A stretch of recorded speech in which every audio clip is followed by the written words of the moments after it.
네, 반갑습니다. 어슴새벽입니다. 암호자산 시장에 있어서 가장 중요한 투자 마인드와 그리고 한 끗 다른 시선으로 뉴스를 분석하는 어슴새벽 채널에 오신 것을 환영합니다. 네, 오늘 이제 방송을 일주일 정도 조금 지난 것 같아요. 제가 일주일마다 공개 방송, 전체 방송을 올리기로 구독자 여러분들하고 약속을 했었는데 하루 정도 늦은 점 양해 말씀 구하도록 하겠습니다. 네, 오늘 방송에서는 우선 XRP 관련된 몇몇 좀 뉴스들 소개를 좀 해드리고 미국 백악관에서 발표한 암호자산 시장 팩트시트 관련해서 제가 어떤 식으로 보고 있는지 중요한 부분들 한번 여러분들께 짚어드리고, 그리고 여러 XRP와 이더리움 차트 그리고 XRP 차트도 보고 현재 비트코인 이런 차트도 좀 보면서, 그리고 비트코인 도미넌스 차트도 보면서 오늘의 방송을 마무리하도록 하겠습니다. 자, 오늘 본격적으로 지금 팩트시트 관련해서 백악관에서 발표한 자료입니다. 그래서 9월 16일에 성명서를 발표를 했고, 백악관 디지털 자산의 책임있는 개발을 위한 최초의 포괄적인 프레임워크를 발표, 이렇게 되어 있고, 대통령 행정명령에 따라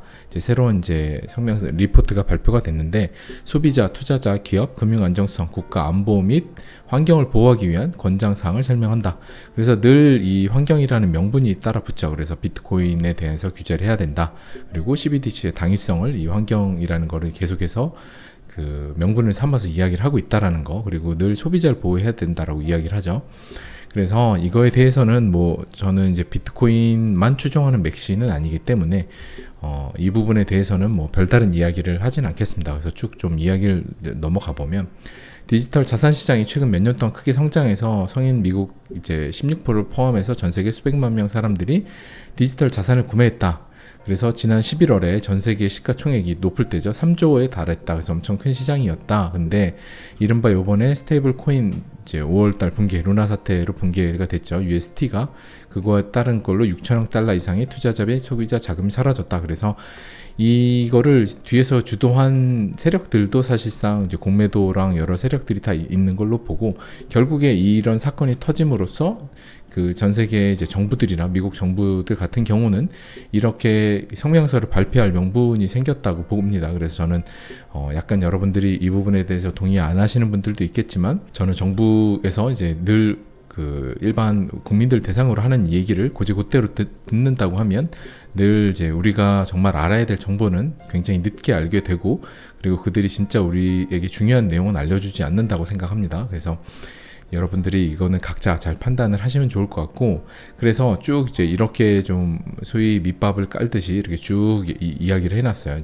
소비자 이런 보호를 해야 된다. 그래서 소비자, 투자자, 기업 보호를 해야 된다. 그래서 금전적 손실, 스캠 코인들 같은 경우도 많아서 2021년보다 600% 더 이런 손해가 있다. 그래서 계속해서 이런 뭔가를 얘기하기 위한 명분들을 계속 이야기하고 있어요. 소비자, 투자자, 기업 보호. 그래서 이런 것들 얘기하고, 보고서에서는 SEC와 CFTC 이쪽에서 규제기관 권한에 따라서 디지털 자산 분야 불법 행위 및 조사, 집행 조치를 적극적으로 추진할 걸 권장한다. 그래서 이들한테 힘을 실어줘서 하겠다, 이런 얘기들도 또 하고 있고, 그래서 안전하고 저렴한 금융 서비스 이용을 촉진한다. 여기 딱 보면은 미국 정부에서 하고 싶은 말이 딱 나오기 시작합니다. 그래서 디지털 경제는 모든 미국인을 위해 작동해야 된다. 그래서 이는 모든 사람이 안전하고 신뢰할 수 있는 저렴하며 액세스할 수 있는 금융 서비스 개발을 하는 것을 의미한다. 그래서 지불을 보다 효율적으로 만들기 위해 연준은 2023년 페드나우 출시를 계획했습니다. 그래서 페드나우 서비스가 24시간 연중 무휴 즉각적인 은행 간 청산 시스템으로 정산을 하는 거예요. 그래서 지금 현재 은행들 시스템은 국민은행 농협 이런 데들이 하면 밤 12시쯤에 해가지고 은행망을 닫고 서로 오고 간 돈에 대해서 줄 거 주고 받고 받는 정산 시스템인데, 24시간으로 실시간으로 처리하는 고액 결제 시스템입니다. 이게 유럽 같은 경우는 탈제2라고 있고, 한국도 또 이런 시스템이 있고, 그래서 이런 것들을 2023년에 한다라는 거를 얘기해요. 그럼 당연히 이거를 할 때는 연준이 이 민간 기업들과 여러 군데와 협력을 해서 합니다. 그래서 여러분들이 요거는 직접 공부를 해보시면 굉장히 좋을 것 같아요. 그 안에 여러 아주 중요한 앞으로 살아남는 코인에 대한 내용들이 많이 들어 있습니다. 그래서 그것까지는 제가 전체 방송에서 시간 관계로 다 얘기 드리긴 어려울 것 같고, 여러분들이 공부해 보시기 바랍니다.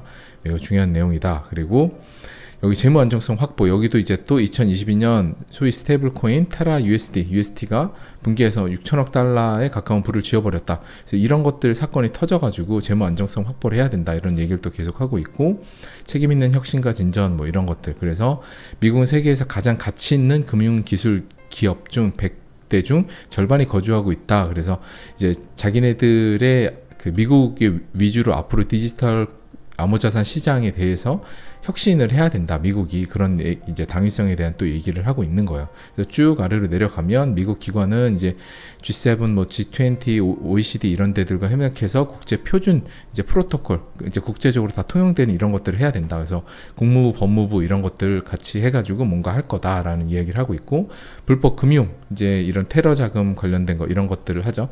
정부가 사실상 모든 여러 가지를 통제하고 하는 데 있어서 불법 금융이 가장 신경 쓰는 부분이잖아요. 이런 것들이 있고, 그리고 또 쭉 내려가 보면 이제 그들이 진짜 하고 싶은 이야기, 미국 중앙은행 디지털 통화를 이제 탐색해야 된다. 그래서 미국 달러의 디지털 형태인 미국 CBDC는 상당한 이점을 제공할 가능성이 있습니다. 그래서 그것은 더 효율적인 지불 시스템을 가능하게 하고, 추가적인 기술 혁신을 위한 기반을 제공하고, 더 빠른 국경 간 거래를 촉진하고 환경적으로 지속 가능합니다. 그래서 환경적으로 지속 가능하다. 그래서 비트코인 같은 경우는 환경적으로 계속 안 좋다라는 이야기를 하면서 CBDC를 계속 밀고 있죠. 정부들 입장에서는 통제 가능한 돈을 원하기 때문에. 그래서 이 CBDC를 이렇게 하려는 이유를 앞으로 쭉 나열을 했죠, 명분에 대해서. 그래서 CBDC를 하려는 이유는 사람들이 달러 원이 붕괴가 됐을 때, 기존에 우리가 쓰는 달러 원이 이제 붕괴가 되고, 이제 패드나우라든지 기존의 이제 디지털 통화로 넘어가는 달러2가 돼요. 그러면 결국에 달러1의 담보물이 없잖아요. 그럼 달러2 역시도 지금 현재 그대로 찍는다고 하면 담보물이 없죠.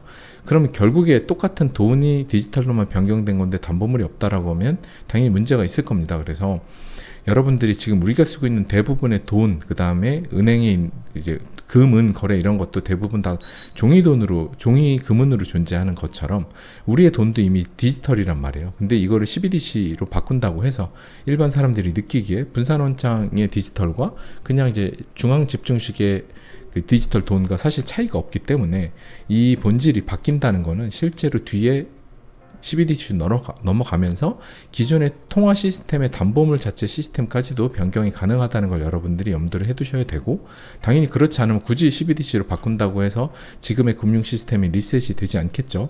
제가 이제 1, 2년 전쯤에 그레인 리셋 편에서 이야기 드린 내용들입니다. 그래서 그런 것들 영상을 한번 보시면 좋겠고, 그래서 이렇게 CBDC로 넘어가는 이유는 뭐냐, 지금의 연준에서 금리를 계속 올리면서 전 세계 양턱깎기를 하고 있단 말이에요. 금리를 올리면 이제 자국 경제가 약한 통화 자국 뭐 터키, 아르헨티나 뭐 이런 베네수엘라 뭐 여러 개 많은 이제 주로 남미죠. 그런 데들은 자국 통화가 약하기 때문에 환율이 버티지 못하고 폭등을 합니다. 그러면 그 나라 사람들 같은 경우는 자국 그 경제가 무너지기 때문에 달러를 써야 되고, 그래서 지금 이제 달러 인덱스가 올라가는 이유기도 한데, 우리가 어떤 걸 생각을 해야 되나라고 하면, 연준이 지금 계속해서 인플레이션 때문에 CBDC 인플레이션 때문에 금리를 올리잖아요. 그러면 결국에 금리를 올리다 보면 사람들이 돈을 안 쓰려고 하고 돈을 저축하려고 하면 또 디플레이션에 걱정을 해야 된단 말이에요. 그래서 요새 테슬라 CEO나 이제 이런 사람들, 그 다음에 그 돈나무 언니 뭐 이런 분들 같은 경우는, 돈나무 누나라고 해야 되나요? 네. 아무튼 이제 그런 분들이 디플레이션을 실제 걱정해야 된다 이런 얘기를 하는 게 왜 그러냐면, 금리를 이렇게 급속도로 올리면 사람들이 돈을 안 쓰게 되고 그럼 디플레이션이 일어나는데, 거기를 여러분들이 CBDC 이제 인터넷상에 검색을 하시면 미국 백악관에 들어가면 나옵니다. CBDC에 대해서 보고서. 그럼 CBDC는 무슨 기능이 있냐라고 하면, CBDC는 심지어 그 통화 이제 돈을 나눠줬어요, 국민들에게. 그러면 그 돈을 한 달 내에 소진할 수 있게끔 돈의 유통 속도를 통제 가능하게 유통 기한을 설정할 수도 있고, 그 다음에 돈의 이율 설정도 할 수 있어요. 이율 설정도 계속 바꿀 수가 있어요. 이율을 가령 마이너스로 설정한다라고 하면 디플레이션이 올 때 사람들이 돈이 가만히 은행에 둔다라고 하면 계속해서 사라져서 없어지는 거예요. 그러면 소비가 일어나겠죠. 그래서 디플레이션을 막는 기능도 또 되는 거죠. 그래서 자국 여러 나라들 간의 CBDC가 서로 못 믿는 이유는, 미국의 CBDC 달러가 다른 나라에 가 있으면 그 돈을 락을 걸 수 있기 때문에 아무리 친한 미국과 영국도 자국 CBDC만을 그대로 미국을 아무리 믿어도 미국 CBDC를 영국이 상당 부분 갖고 믿고 있기가 어렵다는 거예요. 그래서 CBDC 간의 브릿지 커런시가 필요한 거죠. 중간에서 이제 순식간에 딱 바꿔줘야지. 누구도 CBDC의 그 걸는 기능이 정부에 소유되어 있는데 아무리 우방이라고 해도 믿기가 어려운 거죠. 특히나 완전 우방이 아니면 더 그렇고, 그래서 CBDC 세상에서는 브릿지 커런시가 필요한 겁니다. 그래서 여러분들이 지금 한 10분 정도 이렇게 제가 짧게 요거 이야기 드렸는데 한번 보시면 좋을 것 같고 자, 그리고 코인원 빗썸, 이더리움, 이제 POW, 이더리움에 이제 하드포크 된 거죠. ETHW가 지급된다라고 합니다. 그래서 업비트, 코인원 빗썸 여기 갖고 계신 분들은 받게 되실 겁니다.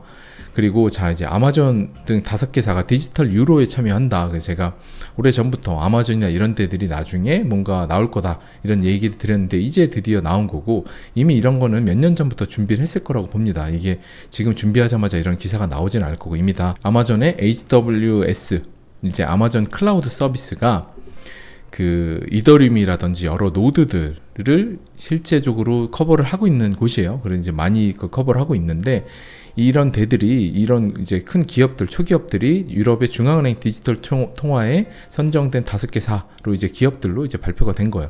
자, 그럼 이제 재미있는 것들이 있는데, 이들이 이런 클라우드, 여러 전 세계 분산화된 클라우드 서비스를 하고 있잖아요. 그래서 그 노드들을 분산화해서 하는데 디지털 유로의 심야 이제 실험에 참여를 하는 거죠. 자, 우리가 이제 뭘 봐야 되냐면 재밌는 게, 자, 보면 요번에 리플 스웰 2022년 11월 달, 올해 11월 이제 16일에서 17일에 하는 건데, 거기에 이제 기조연설자, 이제 스피커들이에요. 근데 이제 브래드 갈링하우스 CEO가 있고, 이 사람이 마스터카드의 이제 최고 디지털 오피서인 사람이에요. 아까 여기 있었죠? 요 사람이고, 그리고 이분 같은 경우는 이제 데릭 월튼이라고 해서 뱅크 오브 아메리카 사람이고, 그 다음에 여긴 트루레이어라는 곳인데, 제가 트루레이어에 이따가 한번 소개를 해드릴게요. 여기 CEO가 또 나오고, 그 다음에 여기에 재밌는 게 아마존 웹 서비스의 글로벌 헤드가 여기 나와 있죠. 이제 중국인인데 장 샤오챙 요분이에요. 그래서 요분이 나와 있고, 그 다음에 또 아래 내려가 보면 뭐 이런 분들, 샌디 형도 여러분 유명한 분들 여기 이렇게 나와 있죠. 그래서 지금 여기를 보면 이 사람들의 경력을 하나씩 좀 볼게요. 스잔 프라이드만 이 여자분 같은 경우는 그 리플사에서 3년 2개월 이제 정책 이제 담당자를 했었고, 헤드를 했었고, 지금 현재 이제 보드 멤버예요. 디지털 파운드 파운데이션 해서 이제 영국의 그 통화 이제 디지털로 바꾸는, 지금 이제 디지털 유로처럼 그런 거 하는데 이제 보드 멤버로 들어가 있는 거, 이사회에 들어가 있고, 또 다른 분 하는 마스터카드의 이제 램버트 요 분 같은 경우는 지금 마스터카드에 있는 경력을 가지고 있죠. 네, 그래서 트루레이어를 한번 우리가 살펴보면, 아까 여기 있는 거 있잖아요. 여기 요분 같은 경우 트루레이어를 한번 살펴볼게요. 그럼 뭐 하는 데냐라고 하면, 유럽이나 영국 쪽 회사에 있는 데인데, 여기서 오픈 뱅킹을 하는 거예요. 이제 딱 요걸 볼게요. 요걸 보면 더 나은 결제 경험 구축 해가지고 여러 은행들 있잖아요. 거길 다 연결을 해가지고 은행들끼리 이런 식으로 뭐 은행들이 여러 개가 있어요. 은행들 여러 개가 있고, 뭐 RBS 은행하면 신원 딱 인증해가지고 그 은행 연결해서 앱을 은행 계좌에 다 연결하는 거예요. 여러 은행들의 계좌를 다 여기 연결해갖고 서로 돈을 주고받게끔 하고 하는 거예요. 그래서 오픈 뱅킹이죠. 지금 우리도 오픈 뱅킹이 글로벌 규제 그 방향에 따라서 지금 오픈 뱅킹이 적용이 돼서 지금 우리나라도 국민은행에서 어디로 돈 가져오고 보내고 아주 쉬워졌죠. 그게 이런 시스템을 한 건데, 오픈 뱅킹 이 시스템을 이렇게 하는 데가 이 리플사의 스웰에 나오잖아요. 그러면 이 오픈뱅킹 뒤에 백단의 시스템을 이제 어떤 걸로 쓸까라는 걸 우리가 생각을 추론을 해볼 수가 있겠죠. 그런 걸 여러분들 생각하시면 되고, 중요한 건 아무래도 아마존 웹 서비스가 여기 기조연설로 나오는데, 여기에 아마존 5개 디지털 유로 실험 참여를 하죠. 아마존이. 그리고 디지털 유로의 공식 파트너, 이제 블록체인 파트너로 리플사가 들어가 있습니다. 그리고 디지털 파운드 재단에도 또 들어가 있고, 그러면 이게 여러 우연의 일치가 여러 개가 겹치면 여러분들이 잘 생각을 해보셔야 되겠죠. 네, 요건 이제 여기까지만 이야기를 드리도록 하겠습니다. 자, 그리고 XRP와 이더리움의 차트인데, 지금 이제 XRP와 이더리움 차트를 보면, 요 차트보다는 요걸로 한번 볼게요. XRP와 이더리움 차트 이거 보면 지금 이렇게 2017년 5월쯤 그 다음에 17년 말 불장 때 이런 식으로 올라와주고, 그 다음에 8년 겨울쯤 한번 이런 식으로 올라와주고, 그런 식으로 이제 계속해서 내려왔어요. 거의 바닥, 완전 바닥 여기보다 살짝 올라와 있는 정도.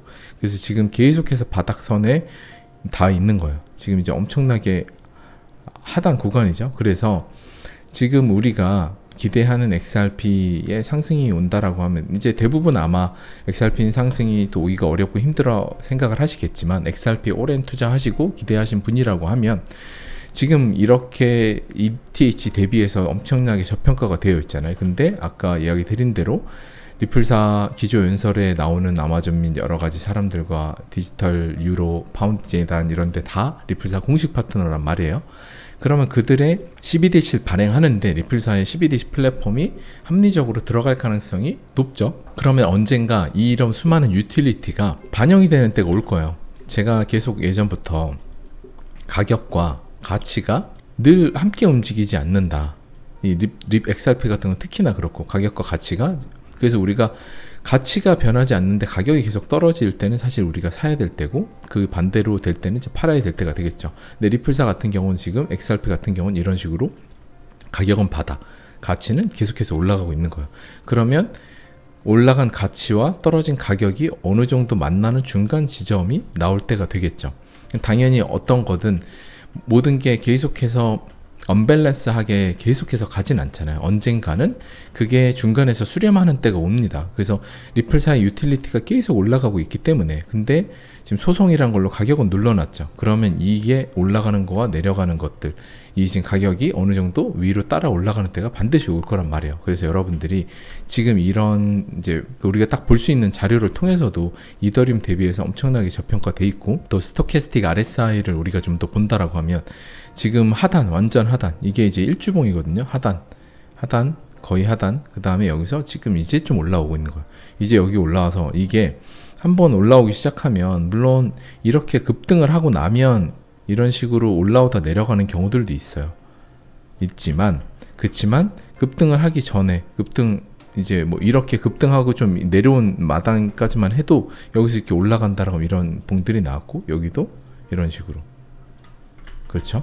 그래서 지금 우리가 급등을 하고 이 정도의 그 시간을 끌고 횡보를 한 기간이 아니잖아요. 엄청나게 오랜 기간을 지금 여기서부터 몇 년이라고 잡아볼까요? 거의 한 1365일이에요. 그러면 거의 360일 하면 4년이 넘는 기간을 지금 축적을 해놓은 거예요. 이더리움 대비 XRP는 그렇게 축적을 해놓은 거죠. 그러면 아무리 우리가 보조지표로 봐도 이제 올라가기 시작한다라고 하면, 이번에 올라갔다 뭐 이럴 수는 있겠지만, 모르지만 어찌됐든 여기에 빨간에 도달하는 때가 올 거라고 봅니다. 그러면 뭐 못해도 한 이 정도까지 간다거나, 이제 진짜 소송이 합의가 나고 뭐가 난다 그러면 이렇게 갈 수도 있겠죠.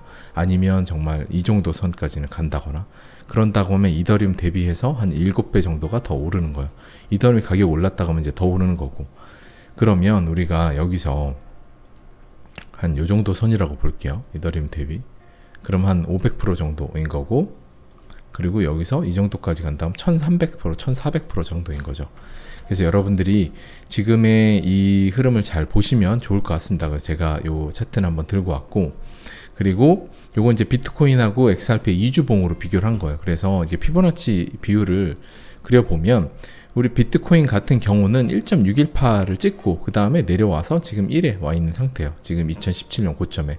그리고 XRP 같은 경우는 아직도 1에 못 닿았죠. 지난 2021년에 소송이 눌려 있었기 때문에 이렇게 0.786까지 자리 가고 지금 다시 그냥 고작 여기입니다. 그래서 1.618까지 간다라고 하면 28불이고, 그 다음에 만약에 그 전 1.414 가면 14불이고, 그래서 저는 당연히 이런 키 맞춤이 일어날 거라고 봅니다. 그래서 제가 XRP를 보여주고 10달러를 이야기를 하고 있는 부분이 그런 이유이기도 합니다. 그래서 우리가 이런 걸로 본다라고 해도 지금 XRP가 너무 안 오르고 늘 이러기 때문에 여러분들이 XRP는 절대 안 돼 라고 생각을 하시겠지만, 그건 이제 각자의 판단이고, 그러면 투자를 안 하시면 될 것 같고, XRP에 만약에 여러 유틸리티라든지 제 이야기의 여러 가지들을 지난 몇 년간 같이 방송을 보시면서 기대하셨던 분들은 XRP가 1.618 자리에 가는 날이 언젠간 저는 온다라고 생각하기 때문에, 그런 때를 여러분들 걸로 잘 만드셔서 그때까지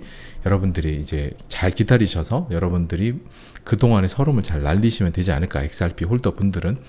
왜냐면 이제 살아남는 놈이 강한 놈이잖아요. 그죠? 살아남는 놈이 강한 놈이지 강한 놈이 살아남는 게 아니거든요. 암호자산 시장은 계속해서 데스밸리가 존재하고 여기서 힘들다 다 포기하고 또 다음 산 계속해서 이러다가 결국에 시간이 지나다 보면 암호자산이 이렇게 올라가니까 결국에는 나중에 데스밸리가 와도 우리가 들어갔던 때는 여기이기 때문에 훨씬 더 높은, 그래서 여러분들이 살아남는 놈이 강한 놈이다 라는 걸 잊지 마시고 XRP에 대해서 좋게 생각하시고 유틸리티에 대해서 저랑 지난 몇 년간 보신 분들이라고 하면 한번 XRP의 미래에 대해서 잘 기대를 해보시면 좋을 것 같습니다. 자, 그리고 요거 이제 XRP 이주봉 요 보조지표들을 한번 이제 요걸 보면 지금 이제 이주봉에서도 요때 거의 최저 바닥, 지금 이주봉에서 거의 제일 바닥까지 내려왔었어요. 여기 선까지 내려왔고 요게 이제 돌아 나가기 시작하면 요 파란 점이 찍힙니다. 그래서 돌아 나가기 시작해서 소송 합의가 나오는 때가 저는 불현듯 나올 거라고 기대를 하고 있고, 그리고 여러분들이 XRP는 정말 힘든 코인이기 때문에 분산으로 잘 투자를 하시고, 그리고 너무 XRP 때문에 힘드시다고 하면 투자도 다 건강하고 즐겁자고 하는 건데 XRP 투자해서 몸이 아프고 막 힘드시면 투자 안 하시는 게 맞겠죠. 잘 판단하시기 바랍니다. 그리고 자, 여기 RSI 지표에서도 보면 지금 2017년대 5월때 여기 한번 넘었고 그 다음에 이렇게, 그래서 지금 이 지표에서도 90이 넘으면 소송 합의 같은 게 뜬다라고 하면 90이 넘는 점까지 갈 거라고 봐요. 그래서 이 지표 같은 경우도 그 정도가 넘어갈 때 유용하게 쓰려고 제가 준비를 해둔 지표입니다. 그래서 그렇게 보고 있고, 작년에 이제 2021년 이만큼 올라왔을 땐 여기밖에 못 올랐죠. 75 정도까지. 그리고 여기 지표에서도 최저 하단을 바닥을 찍었었습니다. 지금 이런 상태다. 그래서 굉장히 XRP도 기대를 계속 하고 있지만 여러분들이 정말 많이 힘들어 하시는 코인이니까 정신건강을 위해서 정말 마음 준비가 잘 되신 분들만 투자를 하셨으면 좋겠습니다. 자, 그리고 XRP 이제 BTC 차트 이주봉 같은 경우도 지금 이더리움처럼 많이 내려와 있죠. 지금 여기선 요만큼까지 올라오긴 했지만, 여기까지 올라오긴 했지만 그럼에도 불구하고 XRP 역시도 여기서 지금 지난 비트코인 대비 넘어간다라고 하면 900%가 올라가야 됩니다. 한 900%, 780% 여기 올라가야 되고, 저는 이 그래프가 이게 나중에 되면 아마 제 이야기가 맞게 된다라고 하면 이제 증명이 되겠지만 지금은 아무도 아마 좀 귀를 기울이지 않을 거라고 생각이 들어요. 저는 지금 어떤 미래를 보냐라고 하면 XRP에 요런 모습이 결국에 저는 나중에 이런 차트가 되지 않을까라고 생각하고 있어요. 결국에 여기 고점을 넘어서 다음 이 비트코인 대비해서 훨씬 더 큰 상승을 하는 거죠. 그래서 이렇게 되면 비트코인의 시총이 2, 3위로 내려가고 아래는 더 내려갈 수도 있고 XRP나 이더리움 같은 것들이 시총 1, 2위로 올라갈 거라고 생각합니다. 그래서 비트코인의 도미넌스, BTC 도미넌스 자체가 여기 이제 볼게요. 비트코인 도미넌스 자체가 지금 현재는 38 정도 되는 것 같아요. 41 정도 되죠. 이 정도 되는데 나중에는 한 10, 이 정도까지 한 5년 안에 내려가지 않을까라고 생각하고 있습니다. 그래서 그러면 비트코인 시총 1위에 군림하는 시대는 끝난다. 그리고 비트코인이 움직이면 모두가 다 빠지고 하는 게 아니라 실제 유틸리티에 따라서 주식시장처럼 섹터별로 지금은 디지털 신분 인증 쪽이 뜬다면 그쪽 코인들만 오르고, 어떤 이제 화폐 12DC 브릿지 커런시나 이런 쪽이 한다고 하면 또 그런 쪽이 오르고, 그다음 플랫폼 코인 쪽이 오른다면 플랫폼 코인이 오르고, 이런 식으로 다 섹터별로 코인이 오르고 내리는 시대가 올 거라고 봅니다. 지금은 비트코인이 오르면 이유도 없이 다 오르고 다 떨어지고 하는 시대가 아닌, 그렇게 실제 유틸리티에 따라서 코인의 가격이 변동하는, 지금 이제 실제 주식시장처럼 움직이는 때가 언젠가 한 몇 년 안에 올 거라고 봅니다. 그래서 지금 비트코인 도미넌스를 살펴보면 이런 식으로 박스를 그어놨는데 지금 여기서 계속 매달려 있어요. 그래서 저는 요번에 조심스럽게 기대를 해보자면 여기 한 30 정도까지 내려가면서 알트장이 한번 오지 않을까라고 생각합니다. 물론 그 시기 같은 경우는 이런 식으로 계속 하다가 몇 번을 하다가 갈지 모르겠지만 어찌 됐던 요런 식으로 한번 올 것 같고, 요게 좀 더 올라가다 미디텀 랠리가 오다가 한번 알트 랠리가 시작이 되면 이렇게 가지 않을까. 그래서 그런 기대를 하고 있다라는 거 여러분들이 한번 생각을 해 주시면 좋을 것 같습니다. 그리고 투자는 여러분들이 다, 지금 제가 여기가 비트코인이 2019년 정도 이런 걸 기대한다라고 이야기를 많이 드리고 있잖아요. 많이 드리고 있는데, 물론 이제 제 뷰이기 때문에 여러분들이 어슴새벽은 이렇게 생각을 하네. 근데 나는 그렇게 생각 안 한다. 난 여기서 더 빠질 거로 생각을 한다.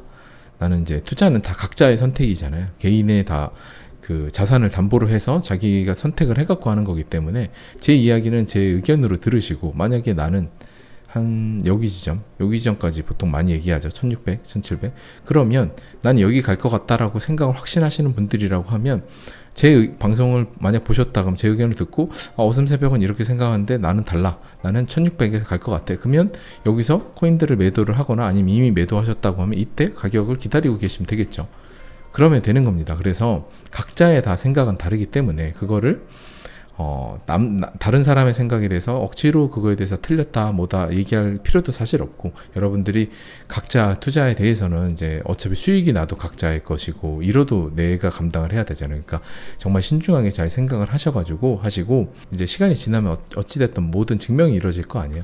여기가 바닥이었는지 아니면 여기가 바닥이었는지 그건 누구도 모르기 때문에, 그때가 되면 이제 내가 잘했네, 아니면 내가 이때 이렇게 해서 내가 좀 틀렸었네, 이때 샀어야 되는데 다 올라가고 났는데 기회를 놓쳤네, 아니면 나 좀 더 싸게 샀네, 역시 난 대단해, 이런 이제 뭔가 시간이 지나면 그게들이 증명이 되겠죠. 그러니까 그런 시간을 기다리면 될 것 같아요. 네, 오늘 방송 여기까지 하고 또 일주일 안에 또 방송으로 또 찾아뵙는 어슴새벽 되도록 하겠습니다. 모두들 건강이 최우선이니까 투자 때문에 너무 스트레스 받지 마시고요. 그리고 건강하게 하루하루 감사하는 마음으로 큰 슬픔이 없는 지금의 상태가 이제 행복이다라는 여러분들의 그 마음가짐을 가지시면 좋을 것 같아요. 감사합니다. 어슴새벽이었습니다.